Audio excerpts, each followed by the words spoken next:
Yozda issiq kunlar boshlanishi bilan ko'pchilik yangi konditsioner sotib olishni rejalashtiradi. Ko'rsatuvimiz bugungi sonida siz konditsioner sotib olishingizdan oldin 7 ta bilishingiz kerak bo'lgan muhim maslahatlarni ko'rib chiqamiz.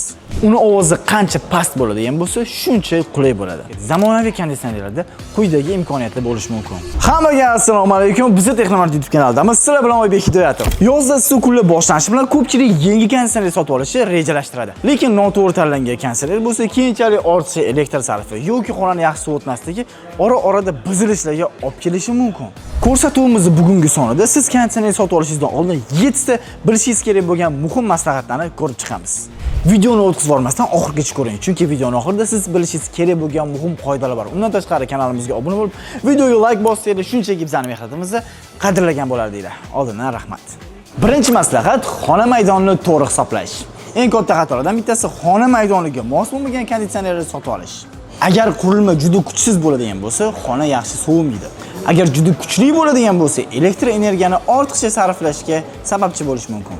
Taxminiy hisob 20 kvadrat metrgacha 9000 BTU, 20 kvadratdan 30 metrgacha bo'ladigan bo'lsa 12000 BTU, 30 kvadratdan 45 metr kvadratgacha bo'ladigan bo'lsa 18000 BTU, 45 kvadratdan 60 kvadratgacha bo'ladigan bo'lsa 24000 BTU hisoblash kerak. Agar xona katta oynalar bilan jihozlangan bo'lsa, quyosh tushib turadigan bo'lsa, odamlar ichida ko'p bo'ladigan bo'lsa, kuch ko'proq konditsioner olish bu zarar qilmaydi. Bugungi kunda inverter texnologiyasi eng yaxshi tanlovlardan bittasi hisoblanadi. Uni afzal taraflari: energiya kamroq sarflaydi, xona haroratini barqaror ushlab turadi.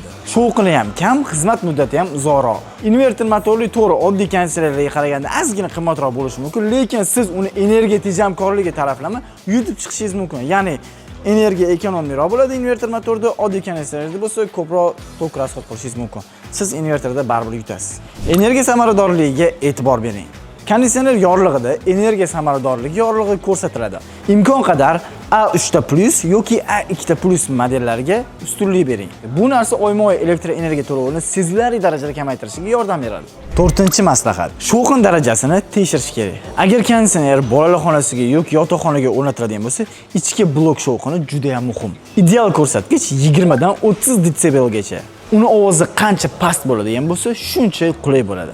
Agar misol uchun asabiyroq odam bo'ladigan bo'lsa, mayda shuda shovqinlarga e'tibor beradigan, menimcha bu shovqinga chidolmay qolishi mumkin. Misol uchun men o'zim shaxsan bunaqa shovqinlarga chidolmayman. Даже xolodilnikning ovozi ham menga umuman yoqmaydi.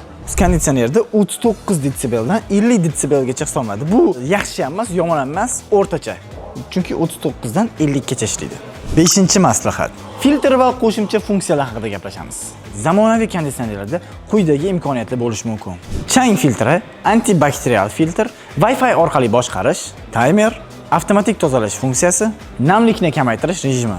Ushbu qo'shimcha funksiyasi bor konditsionerlarni oladigan bo'lsangiz, keyinchalik afsuslanmasligingiz mumkin. To'g'ri, oddiy konditsionerdan afsuslanmaysiz, lekin qisman bularning qanaqadir qulaylik taraflari ko'p. Misol uchun, meni ofisimdagi konditsioner u Wi-Fi bilan birga ishlaydi. Uydan ketayotganimda yoqib qo'yma, borgunimcha ofisim muzlab tayyor bo'lib turadi. O'rnatish sifati ham juda muhim.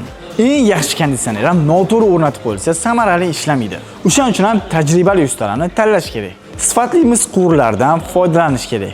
Vakuumlash jarayoni bajarilganiga ishonch hosil qiling. Ko'p muammolar bo'lsa, aynan montaj sababli yuzaga keladi. Misol uchun, furyon chiqib ketib qolishi, 1 yil konditsioner yaxshi, keyingi yil yaxshi ishlamay qolishi bu aynan shu narsalardan. O'zi odatda konditsioner furyoni 5 yilga yetish kerak. Lekin ko'pchilikniki 1 yil ishlaydi, 1 yildan keyin furyoni qolmagan bo'ladi. Aynan bu mis quvurlar yaxshi mahkamlanmagani sababli bo'lishi mumkin.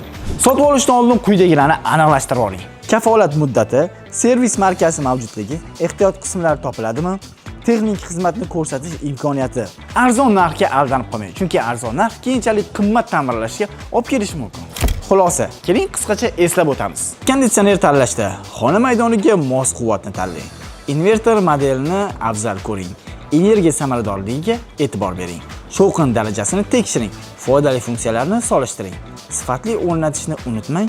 Kafolat va servis xizmatini albatta tekshiring. Shu tavsiyalarga amal qilsangiz, yozning kunida uyingiz issiq va salqin bo'ladi. Agar videoni shu joygacha ko'rgan bo'lsangiz, videoga like bosing, kanalimizga obuna bo'ling va izohlarda keyingi video nima haqida bo'lishini yozib qoldiring.